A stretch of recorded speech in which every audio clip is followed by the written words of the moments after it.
16 বছর বিদেশ করার পরে এখন চিন্তা করি 17 বছর চলতেছে,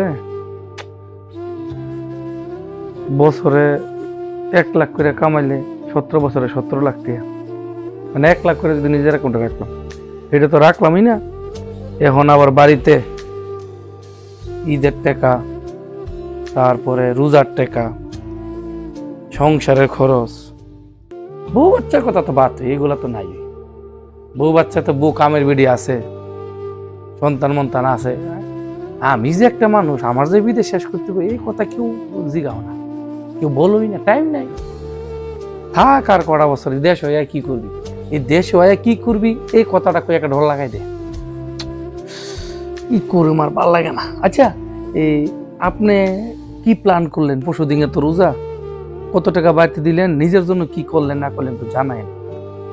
কি করুম, 16 বছর তো বাস খাইলাম, ওই এর কথা বাদ। এখন কি করা যায় একটু কমেন্ট করে বলেন। টেনশনের মধ্যে আছি, টেনশনের মধ্যে আছি, কি করা যায়, কি করা যায়? 17 বছর বিদেশ করে এখন চিন্তা করি, চিন্তা করলে কোনো লাভ হইব? মনটাও না, মনও না চিন্তা করে যে কিছু লাভ হইব, তারপরে করি আর কি।